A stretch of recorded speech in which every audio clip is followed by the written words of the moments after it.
ঢাকার পল্টনে অনুষ্ঠিত এক সমাবেশে জাতীয় নির্বাচনের আগেই গণভোট আয়োজনের দাবিতে কঠোর অবস্থান ঘোষণা করেছে জামায়াতে ইসলামী সহ ইসলামপন্থী ৮ দল। তাদের দাবি, জুলাই সনদকে আইনি স্বীকৃতি না দিলে দেশে কোনো নির্বাচন অনুষ্ঠিত হতে পারে না।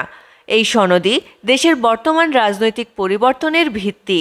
তাই জনগণের ভোটের মাধ্যমে এই বৈধতা নিশ্চিত করাই এখন জরুরি। জুলাই সনদকে সরকারি আদেশের মাধ্যমে এর প্রাথমিক আইনি ভিত্তি প্রদান করতে হবে। এরপরে আগামী ত্রয়োদশ জাতীয় সংসদ নির্বাচনের পূর্বেই গণভোটের মাধ্যমে জুলাই সনদকে চূড়ান্ত আইনি ভিত্তি প্রদান করতে হবে।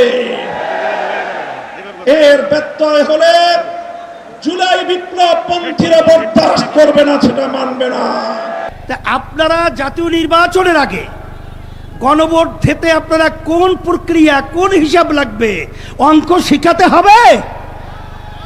আজকে এনসিপিও চায় যে গণভোট আগে হবে, তারপর জাতীয় নির্বাচন হবে। জামাত ইসলামও চায় আগে গণভোট হবে, তারপর জাতীয় নির্বাচন হবে। নতুন বাংলাদেশের পথে যাত্রা শুরু করতে হলে সংস্কারের প্রয়োজনে জাতীয় নির্বাচনের আগে গণভোট দিতে হবে। সমাবেশে জামায়াতে ইসলামের আমির শফিকুর রহমান বলেন, সরকার যদি এই দাবি উপেক্ষা করে এগোতে চায় তাহলে তারা তা মেনে নেবে না।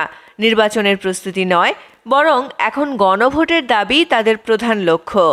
এই সময় বক্তারা অভিযোগ করেন, জুলাই সনদের বিরোধিতাকারীরা দেশে আবারও একদলীয় শাসনের পরিবেশ তৈরি করতে চাইছে। তাই তারা রাজপথে থেকে মানুষের অধিকার আদায়ের আন্দোলন চালিয়ে যাওয়ার ঘোষণা দেন।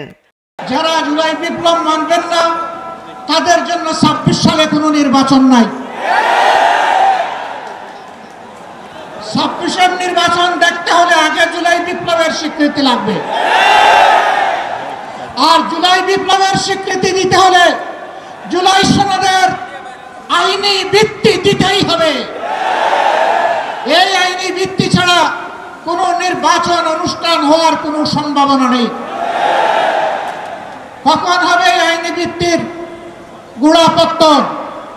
এদেশের মুক্তিকামী মানুষের কথা একটাই, জাতীয় সংসদ নির্বাচনের আগে গণভোট অনুষ্ঠিত হতে হবে। গণভোটের ব্যাপারে সকল দল একমত, তাহলে তারিখ নিয়ে এই বায়নাবাজি কেন? সমাবেশ শেষে ৮ দলের শীর্ষ নেতারা পুরানা পল্টনে বৈঠকে বসে দুটি গুরুত্বপূর্ণ সিদ্ধান্ত নেন। প্রথমত, সরকারের প্রতি আনুষ্ঠানিক সাক্ষাতের আবেদন জানানো হবে এবং আলোচনার মাধ্যমে সমাধানের চেষ্টা করা হবে। দ্বিতীয়ত, আলোচনায় ইতিবাচক সাড়া না পেলে তারা বৃহত্তর কর্মসূচি ও কঠোর আন্দোলনের পথে হাঁটবেন। দলের নেতারা জানান, বুধবারের মধ্যেই সরকারের অবস্থান পরিষ্কার না হলে পরবর্তী কর্মসূচি ঘোষণা করা হবে।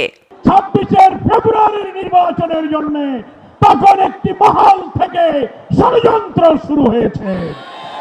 সেই ষড়যন্ত্রের সূত্র ধরেও আজকে দিল্লির ষড়যন্ত্রে আগামী ১৩ তারিখে শাটডাউনের নামে নতুন নাশকতার পরিকল্পনা করা হচ্ছে। এদিকে অন্তর্বর্তী সরকারের আইন উপদেষ্টা অধ্যাপক আসিফ নজরুল জানিয়েছেন, জুলাই সনদ বাস্তবায়নের বিষয়ে সরকারের সিদ্ধান্ত খুব শিগগিরই জানা যাবে। তবে ইসলামপন্থী দলগুলোর মতে সময় ফুরিয়ে যাচ্ছে। জনগণের অংশগ্রহণ ছাড়া কোনো রাজনৈতিক প্রক্রিয়া সফল হবে না। সকল দলের প্রত্যাশার মধ্যে সমন্বয় ঘটিয়ে দেশের স্বার্থে, জনগণের স্বার্থে যেই ধরনের একটা পদক্ষেপ নেওয়া প্রয়োজন সেটাই আমরা নিতে যাচ্ছি। রাজনৈতিক বিশ্লেষকদের মতে নির্বাচন পূর্ব এই গণভোটের দাবি বর্তমান রাজনৈতিক অচলাবস্থাকে আরও জটিল করতে পারে। সরকার যদি আলোচনায় না বসে তাহলে রাস্তায় নতুন করে উত্তেজনা ছড়িয়ে পড়ার আশঙ্কা উড়িয়ে দেয়া যাচ্ছে না। জুলাই সনদকে কেন্দ্র করে শুরু হওয়া এই বিরোধ এখন নির্বাচনের ভবিষ্যৎকেই অনিশ্চয়তার মুখে ঠেলে দিয়েছে। MCTV US।